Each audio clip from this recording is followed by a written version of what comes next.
My apologies for the technical difficulties, everyone. This is Introduction to RavenDB, starting just a little bit late.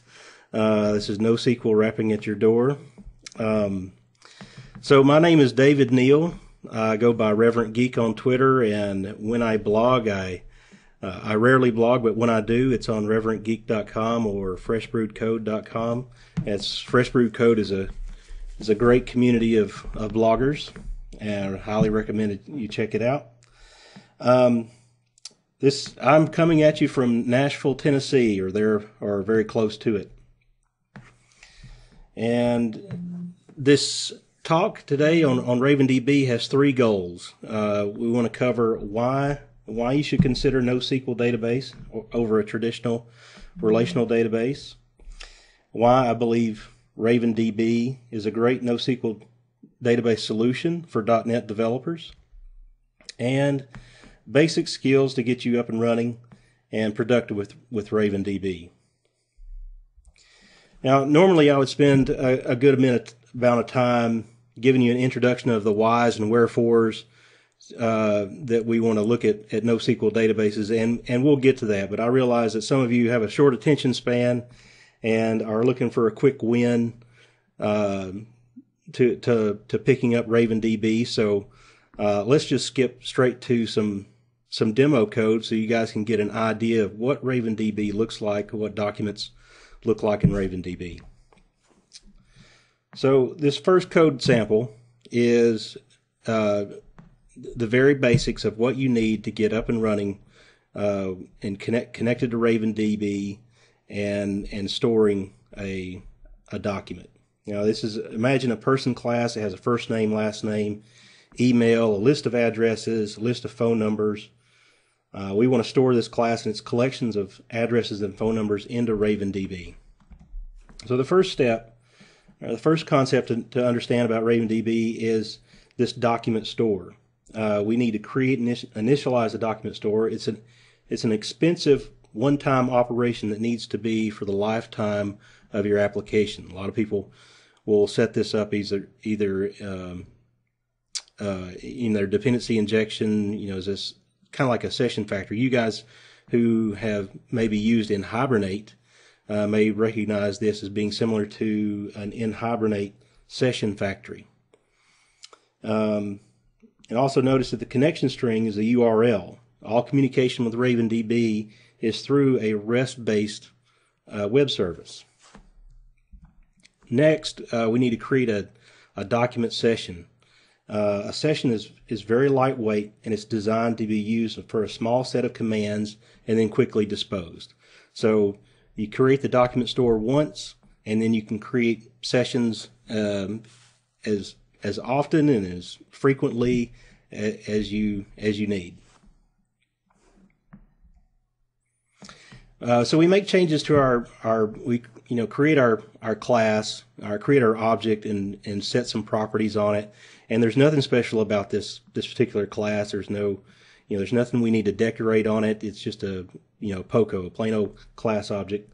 And so we create a person, and we then store that person, which adds this object to Raven. It's kind of like RavenDB's queue of commands for this particular session. And this also instructs RavenDB to start tracking this object. And then last, when we call store or save changes, this batches up all pending changes and commands and submits those to the RavenDB server. So it's useful to point out that you can call store multiple times, but it actually won't communicate with RavenDB until you call this save changes.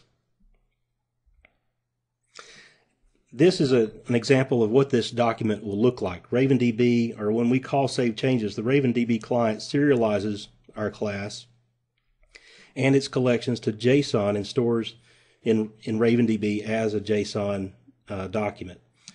JSON, of course, if you're not familiar, stands for JavaScript Object Notation, and it's become an internet standard for representing objects and data across the wire.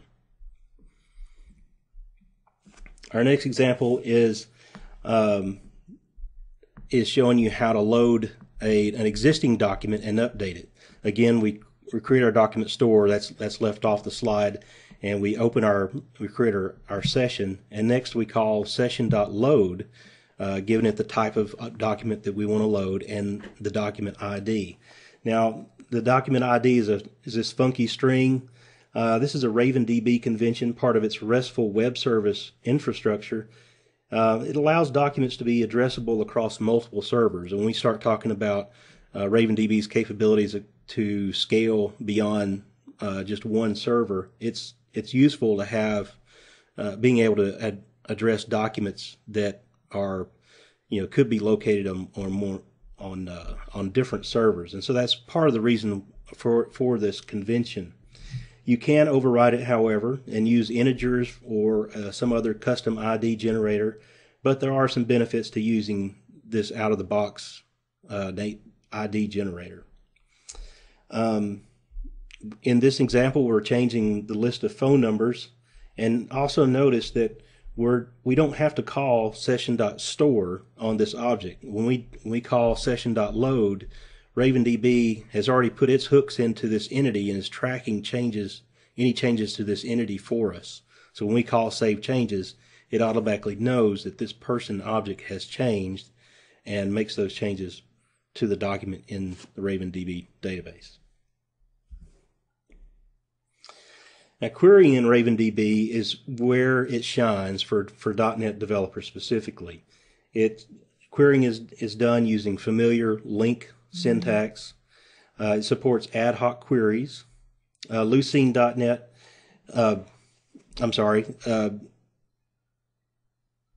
so in this example, we're looking at querying a person, and we're saying, give us all persons where the address, any of their addresses has a city equal to Nashville. And part of one of the really powerful features of RavenDB is that it has built-in Lucene.NET, which is a powerful full text indexing engine, and it allows us to do extremely powerful searches such as sounds like and proximity searching. Proximity searching, is where we can search for two different terms and we want them to be, in the same document, but we want them to be located near each other. They don't have to be an exact phrase. They could be within 3 or 4 words of each other. There's lots of things you can do with Lucene that are exposed in RavenDB. Deleting an existing document in RavenDB is pretty straightforward. We load a person by ID, and we can call session.delete on this entity, and then we can call delete as many times as we need to, and then batch those changes up with save changes. On this slide, I'm giving you an example of just how simplistic the RavenDB client is, and this is a great testament to how productive a .NET developer can be with RavenDB, because there's not a whole lot of surface area that you have to learn. RavenDB client is actually from a developer standpoint a beautiful to behold. And you can on load you can pass not just one ID, but you can load multiple documents by passing in an array of IDs. The include method instructs RavenDB to also fetch other document types at the same time, similar to joins, so that you can reduce round trips. If you have documents that reference other documents, you can use this include method to load those documents automatically. Query, as we already looked at, uses LINQ syntax, allows you to target, also allows you to target specific indexes.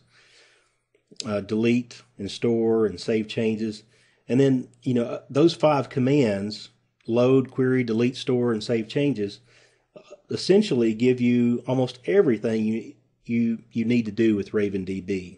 And then all the other stuff that is a little bit more dangerous, that use a whole lot less often, is under the advanced, and that's where it's all nicely tucked away. Just beware that there are places in there that you have to know what you're doing.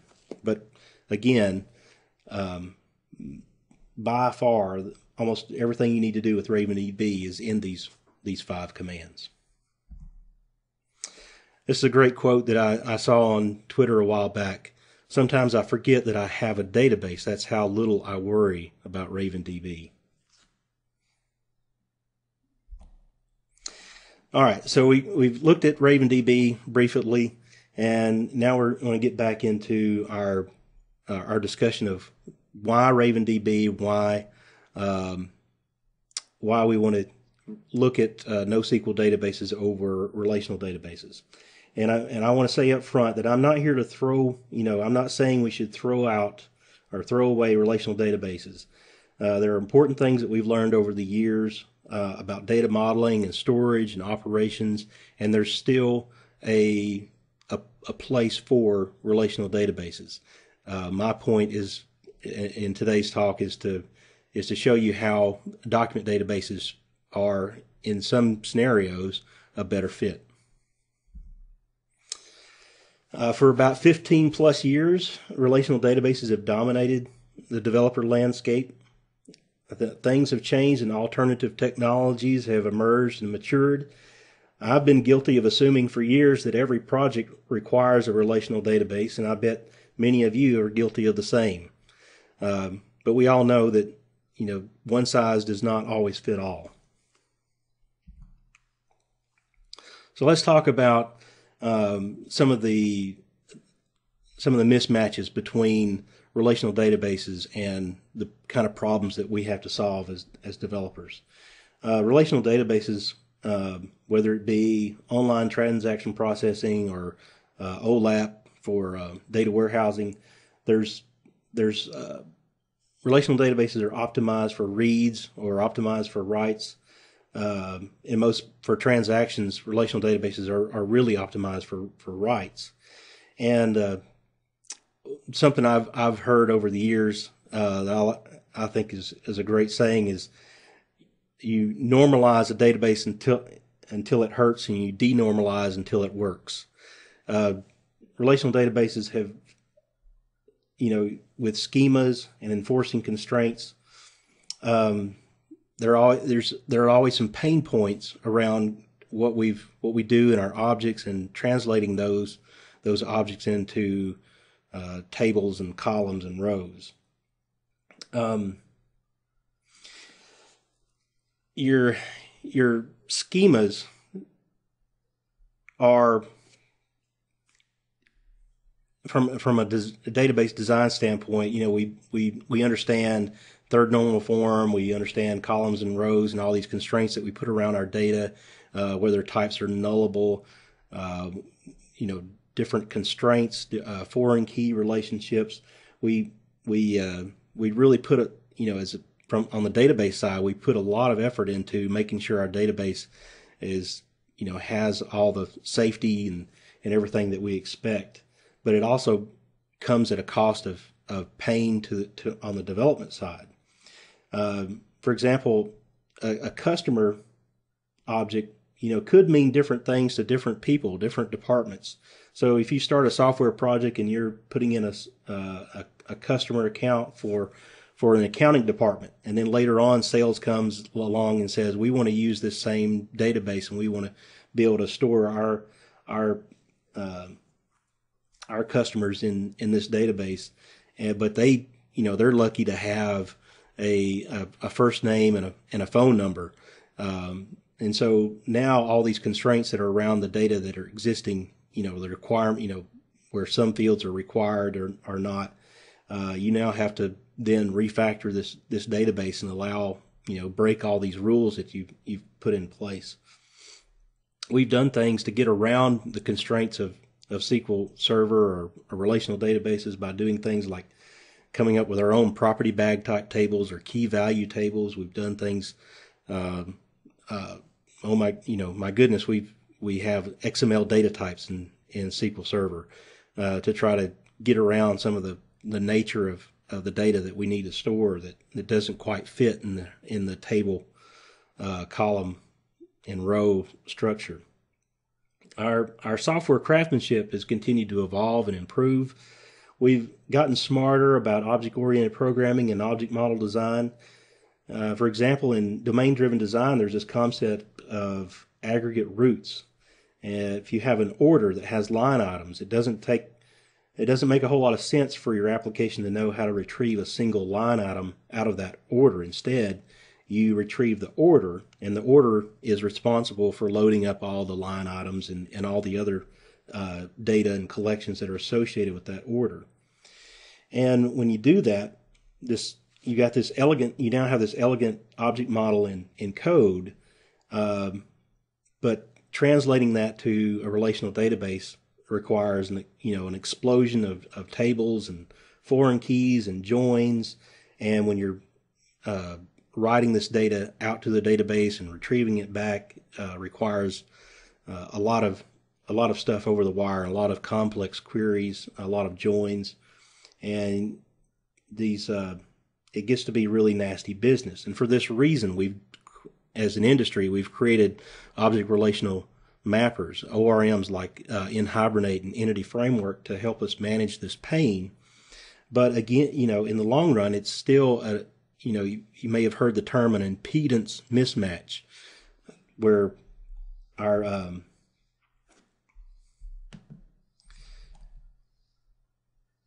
the relational model is just not a good fit for expressing our objects in storage. And also the problem comes up that when you have these objects and you're using a object relational mapper like in Hibernate or Entity Framework, you begin to, we think, well, we have an ORM now. We don't have to worry about that. We can just let the ORM handle the translation to the tables and everything is good. The problem there is ORMs are really a leaky abstraction. When you start running into performance problems and you realize that to retrieve one object requires multiple trips to the database, or you have to start thinking about lazy loading and prefetching depending on different scenarios. You really have to learn a whole lot more about your relational database than you ever thought you would have to. And there are a lot of problems with ORMs around these what we call select n+1 errors. If you've ever done this, if you have an application and you launch SQL Profiler or some other tool for monitoring the transactions between your application and your relational database, just to render one page or one screen of your application, how many database calls does it take to do that? And so in most cases, it's shocking that one page in a web application or one screen in a WinForms application ends up making hundreds of database calls to fill all the data up for that page. And so ORMs are leaky abstractions. It's great to have an ORM, but I don't have to worry about queries. But oh wait, yes I do. Now let's talk about scalability.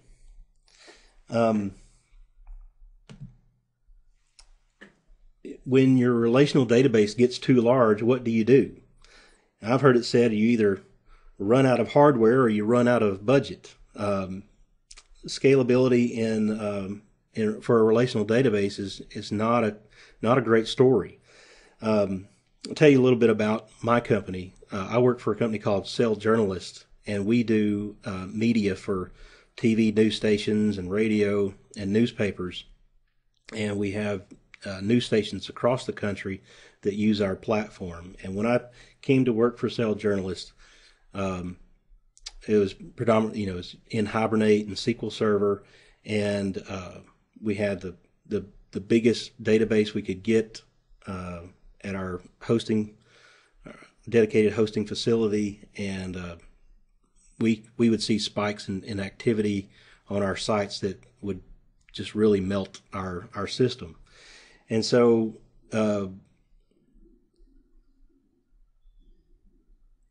that's the issue, is where do we go from there? We can do intelligent things like caching, and to try to get the most performance out of our existing database. We can get better at prefetching data and not making so many database calls all at once. But all those things to try to get the most performance out of a relational database, there comes a limit, and that limit is you have to then start thinking of other creative ways of solving the scale issue besides just throw more hardware at it. Indexing is a law of diminishing returns. The more indexes you add to increase read performance on your database, the more overhead you add to your relational database. And so to every time you write to your database, it has to update all these indexes, and it becomes it adds a huge amount of overhead. And so the more indexes you add, the slower your database can become. And so one way around this issue is that we, at the cost of increased complexity, we may just break up our database and have like a multi-tenant solution where we have one customer on one server, another customer on another server, and we try to separate those connections. But that comes at a cost of an operational cost. It comes at deployment and maintenance. It becomes much more costly to maintain that kind of a solution. And so then what happens when a single tenant of this database can still grow to be larger than a single database can handle? Then we have to look at things like sharding data, and sharding for a relational database is not a great story. We basically have to throw out all the benefits of a relational database, such as our foreign key constraints and other unique constraints, and all those things that we like about relational databases. We can no longer enforce if our data is living on more than one server at the same time. So we face big challenges today in our current world. We live in a microwave society. Our customers have high expectations. Our competition continues to raise the bar, and expectations are higher, and we need to build our applications bigger and better and faster. We have richer and more responsive interactive UIs that we need to create. And so this puts a lot of pressure on us being productive as developers. And, frankly, the challenges of using a relational database in these larger, especially these larger scenarios where scalability is an issue, it's not something, we want, because at the end of the day, we want to create business value. We want to spend our time focused on solving the business needs, solving the business problems, bringing value to our customers, bringing value to our stakeholders, instead of fighting fires and dealing with scalability problems. We can't afford to continue looking at a relational database as the only solution. You've probably heard the definition of insanity is continuing to do the same thing over and over again, expecting different results. I would say, as a corollary, continuing to apply the wrong pattern to a problem will suck the life out of you and your project and your organization and your budget. So come along the NoSQL rebels. Today we have many alternatives to relational databases. In many cases, the primary driver has been scalability. You want to distribute in storage of your data across cheaper commodity hardware across multiple servers to kind of take advantage of economies of scale that way. There are many flavors of NoSQL today, such as key value stores, document databases, object graph databases. Each of these solutions have been created with specific design goals, such as scalability, fault tolerance, optimized for reads or writes. But you have to keep in mind that some of these optimizations come as trade-offs to others. And because of these different design goals, it makes it hard to compare NoSQL solutions with each other, and often these differences in key areas of expertise, if you will, create polarized arguments on both sides. And so, it's just like any other area of software development. It's these arguments can reach religious proportions. So what about RavenDB? Now, RavenDB was created by Oren Eni, also known as Ayinde Rahim. He was a champion of nHibernate for many years. A few years ago, he began investigating the NoSQL database options that were available. And he came to the conclusion that there really wasn't a good solution for .NET developers. And he decided it was about time that somebody created one. And if you've ever followed any of Oren's blog posts and his contributions to nHibernate and the community, or even some of his posts in recent years around RavenDB, Oren is a very, very smart man. But in tackling this NoSQL problem for .NET developers, he brought years of nHibernate API and industry data storage experience. And in turn, what his team has created is a native .NET API, it's a familiar link syntax that .NET developers are familiar with, a very concise, easy-to-use API, which we've already looked at in our code samples.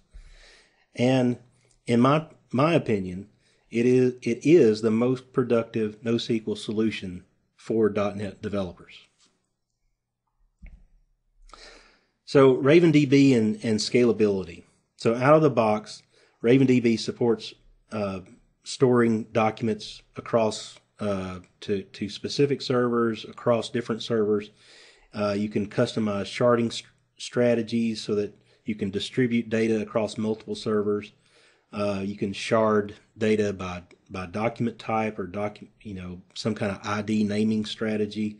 You can also RavenDB also supports replication. You can set up replication between a master server and multiple slaves, or you can set up master-master scenarios where you have all the master servers talk to each other and keep things in sync, and you can make changes to any one of those, and RavenDB ensures that all those other databases that it knows about or is aware of that's part of this cluster are also get updated.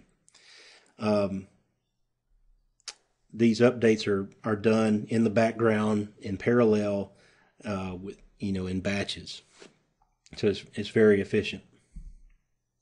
RavenDB supports transactions, which is a pretty big deal, and maybe as far as I know, maybe the only NoSQL solution currently available, at least with .NET transaction support. So you can wrap your code with transaction scope just as you would with working with SQL Server, and have some guarantees that everything that you are doing in this transaction scope will either succeed or be rolled back. RavenDB, as one of its design goals, is safe by default.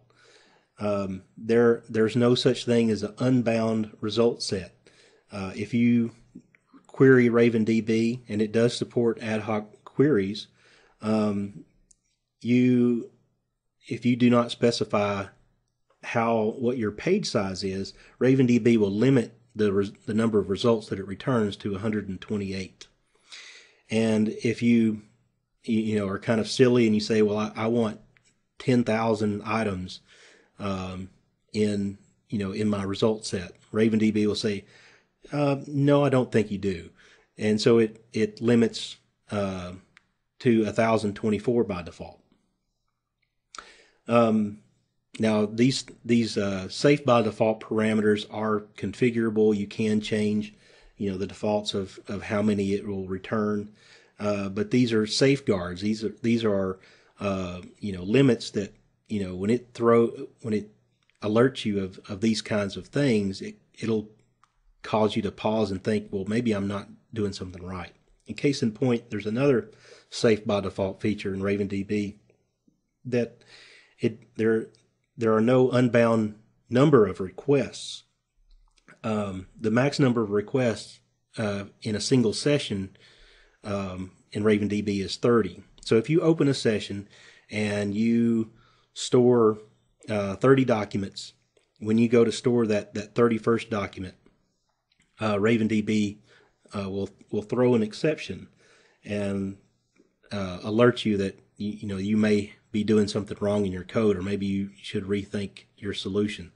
And this in itself is to prevent these n+1 errors that we were talking about with the relational or ORMs earlier. So if you are retrieving documents and you're looping through those documents, and then at the same time you're looping through, you're also making more and more database calls, RavenDB is going to blow up on you, and it's doing that to help you realize that you're doing something wrong if you're doing that much work with RavenDB in a single session. That session.advanced properties is where you would go, and I think there's some there's some conventions you can set, or configuration options you can set on RavenDB when you create your document store that set some of these parameters. But again, RavenDB is safe by default. RavenDB is extensible. It ships with a number of plugins, also referred to as bundles, and so it allows you to pick and choose what features you want RavenDB to have, and so that you also, at the same time, you don't suffer the overhead of those features that you don't want. If you don't need replication, obviously you don't need to turn that feature on, and RavenDB is not going to be performing that work in the background to check to see if documents need to be replicated. Some of the plugins that ship with RavenDB are versioning. Versioning is one that allows you to it keeps a history, kind of like a Wikipedia or something. That it stores old versions of documents for you. There's an authorizations plugin for security, authentication, OAuth plugin, replication we talked about. There's a plugin called expiration, which allows you to configure certain document types to expire after a given period of time. This might be good for like temporary session data or temporary shopping carts, or any number of scenarios. There's quotas where you can enforce how much storage a client or application uses. There's cascade deletes.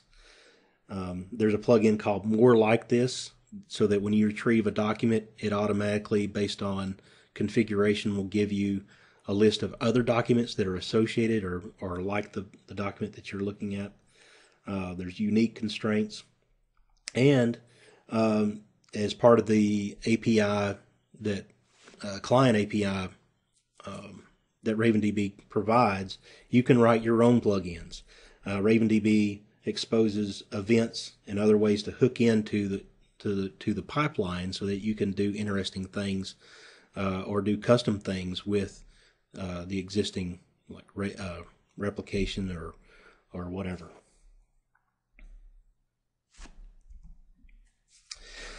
So in practical terms, RavenDB, or not just RavenDB, but NoSQL in general, you want to take a pragmatic approach. You can dial in as much NoSQL goodness as you need for your application. Now, if you're looking at a greenfield project, if you're starting from scratch, NoSQL may be what you want to use from the get-go. Or if you have an existing application, you may want to use NoSQL as a complement to your relational database. Some people use it in a scenario where they're using NoSQL or RavenDB as a view model cache. So when you're retrieving all these documents, or I'm sorry, you're retrieving all these records out of your relational database and you're munging them together and making them, getting them prepared to send down to your MVC views, for example, you may want to just go ahead and save that representation off to RavenDB. So the next time you come to view that page, you can just retrieve, just like a cache, you can retrieve that document already prepared. There's a plugin for RavenDB called Index Replication, and that allows you to, each time a document is created, updated, deleted, it can push those changes to a relational database. So this is one way you can be using RavenDB today and still keep a relational database up to date with all your current data. Now I will say that RavenDB is great for a lot of things, but RavenDB, and as well as most other NoSQL solutions, is not well suited for reporting queries and ad hoc querying and so forth. You still probably want a relational database to do those kinds of things. So this index replication scenario might be good for replicating your data to a relational database in the background so that you have the ability to query and report off of that.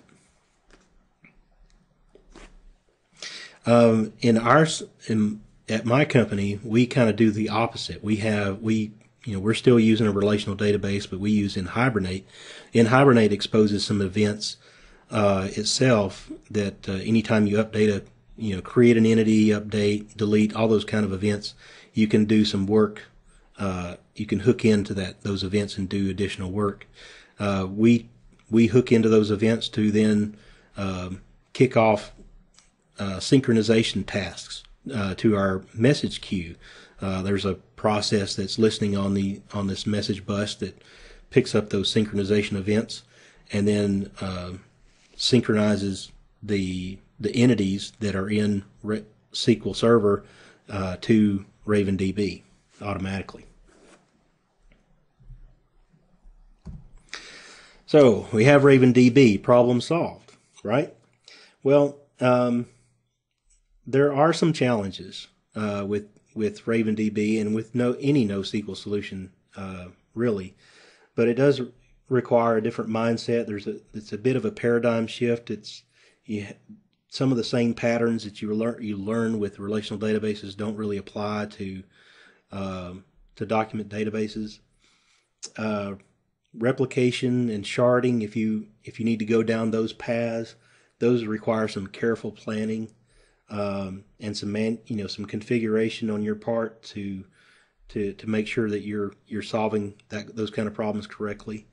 On the flip side, RavenDB does give you the flexibility to define your own strategies on how data is distributed, so you can really tailor your solution to meet your needs. I've mentioned reporting. SQL Server or relational databases are still very, very strong there. RavenDB does support ad hoc querying, and if your reports are well defined and you're not doing anything like giving an end user a tool to develop their own queries, then you can still do some reporting and aggregations and some interesting stuff in RavenDB. So I wouldn't totally discount what RavenDB is capable of doing. RavenDB is still a young product. Right now it's in version 1, it's soon to be version 1.2. The documentation is still a little bit limited, needs some improvement, but there's a great online community over on their Google groups. If you ever have any problems, Oren himself as well as some of his team are very active in the forums over there. If you ever run into issues, anytime I've posted questions on there, they have been extremely responsive. As a matter of fact, just to give you a great story, we've run into some problems, a few bugs at my company with RavenDB, and when I've posted, these issues on the RavenDB Google group, I've gotten responses back from Oren himself, and by the end of the day, the next day, a new build is out and ready for me to use and to test. That's awesome. NoSQL has gained a lot of momentum. RavenDB is about 3 years old, and it's still underappreciated. I think there's a whole lot of goodness there. So to wrap things up, and then we can take some questions. RavenDB, in my opinion, is synonymous with productivity for .NET developers, and you don't need to be the size of Amazon to enjoy the benefits of NoSQL. There's been a lot of talk about Entity Framework, Code First, that allows you to kind of focus on your code, and this Entity Framework Code First will take care of schema changes and things for you.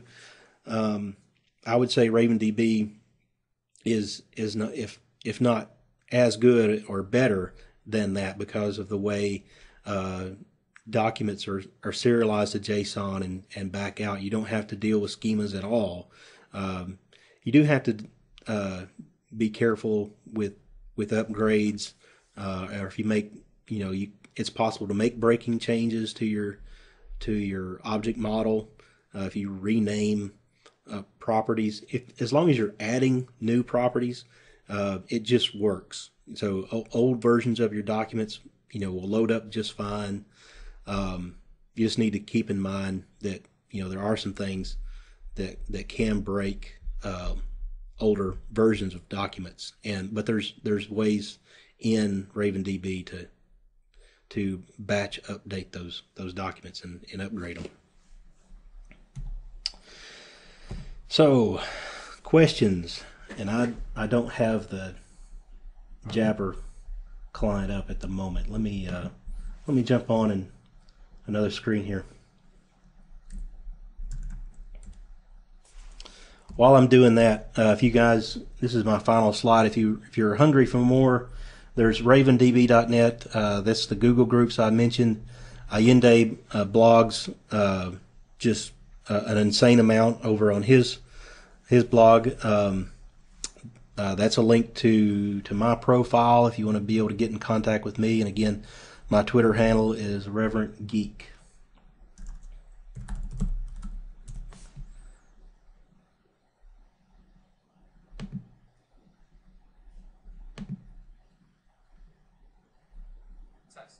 What a lot of people don't necessarily know is that WebGrease is really the sort of next evolution Whoops. of something that a lot.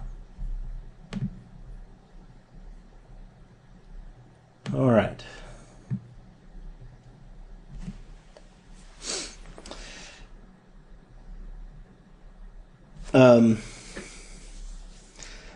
Well, I don't know. Looks like there's not any questions at the moment. If you guys have any questions, let me know. Yes.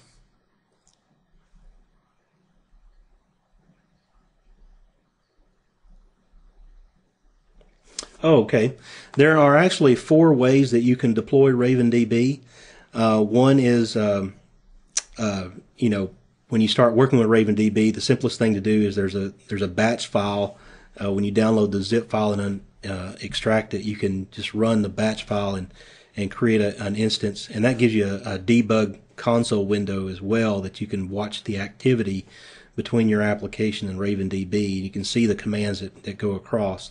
You can install RavenDB as a Windows service so that it starts up automatically with Windows. You can install RavenDB as an IIS application, so that IIS is providing that web interface with RavenDB. And you can install RavenDB or run it in embedded mode. So you can ship RavenDB database built into your application, and it's up to you whether you want to expose RavenDB to other applications or other services, but it's a great way to deploy RavenDB like in a shared hosting environment or as a standalone application and still be able to take advantage of it. I think that feature was originally created for Silverlight applications, and RavenDB does run in Silverlight and on Mono.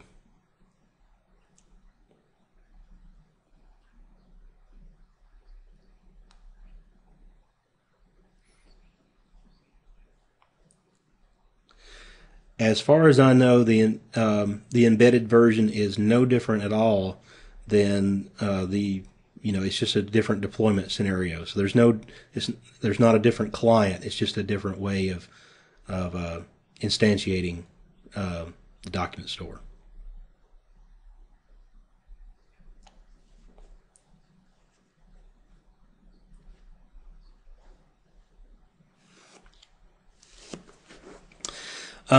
Installing on a or installing on a server as a Windows service is really easy. There's a server folder when you extract the RavenDB zip file, and it's at the command line. You type raven.server/install, and that installs the service and gets you up and running. I haven't used the IIS version deployment scenario. I don't know what the security implications are. I do know there's plugins for RavenDB for doing role-based authentication. There's an OAuth. Yes, there's authentication as well as I'm drawing a blank. The other version of side of security. Authorization. Yes.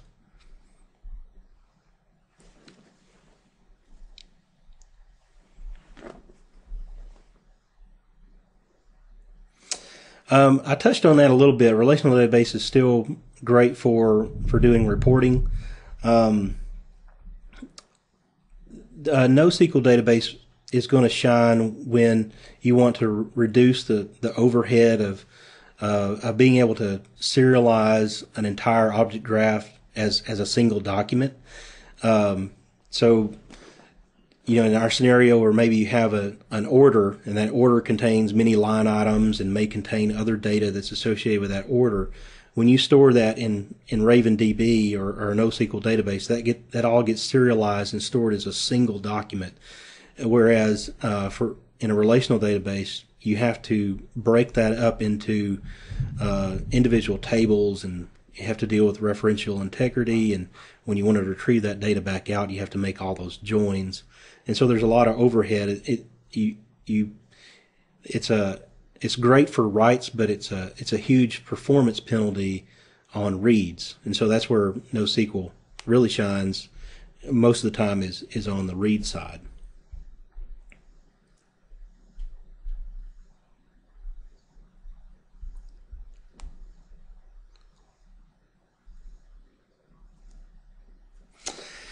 So when you store a class and the object and object graph into RavenDB, the Raven client stores along with that document a good amount of metadata, and that metadata does include the CLR type of the original object. And so RavenDB, although the server itself doesn't really care about the .NET, the native .NET types, it does have all that kind of information, so that when that's how it kind of maps the document types, so you can strongly type with the client.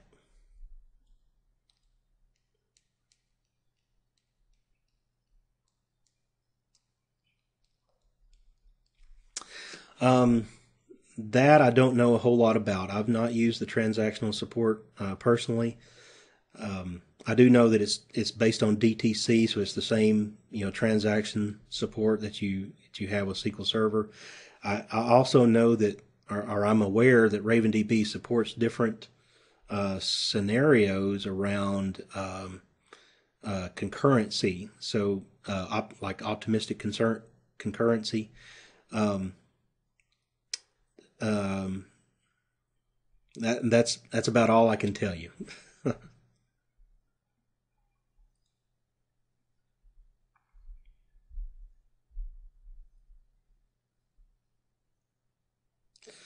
Well, there's several options.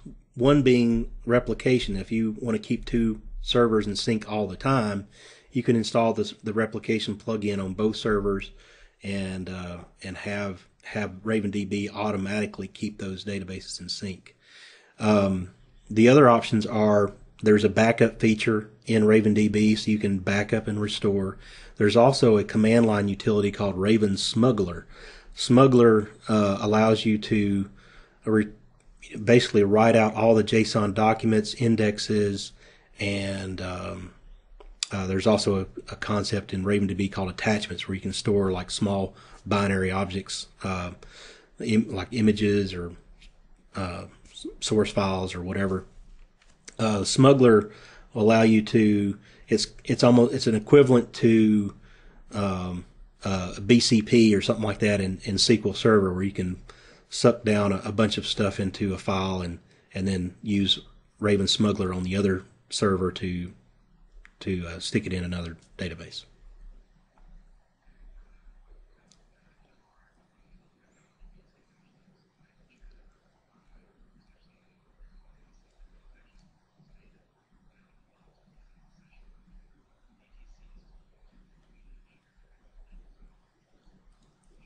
Great.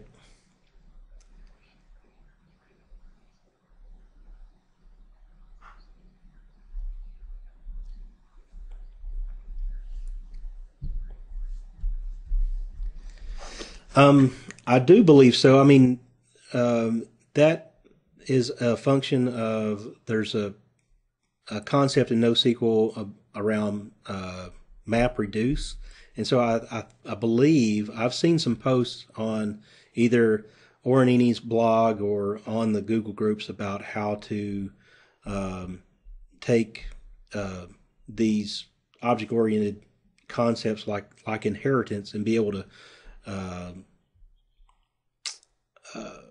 map objects of different types that inherit from each other into a single query. I know if you search for on the blog or on the Google groups, you're going to find examples of how to create such a map reduce function or a query that will allow you to combine those different types into a single view.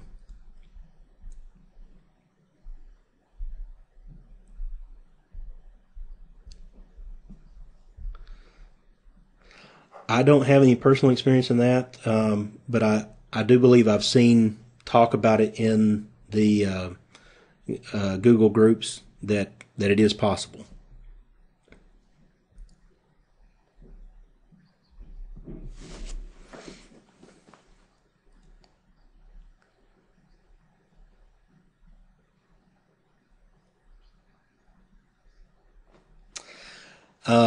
I'm not aware of any. I do know that when you're running RavenDB in embedded mode, it's kind of up to you how much you want to expose. I think I think in theory it would be possible to expose an endpoint out of your application so that you could then hit it with the management console, but I'm just speculating at this point. Right.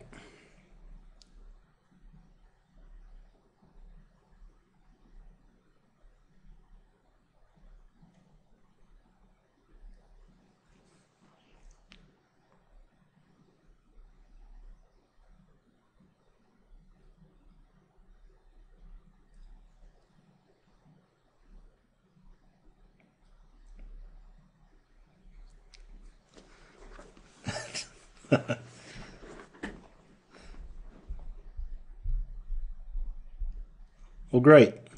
I certainly enjoyed the opportunity. I'm honored to be a part of this ASP.NET conference, and I hope you got some information out of, or at least whetted your appetite to learn more about RavenDB. And thank you very much for attending.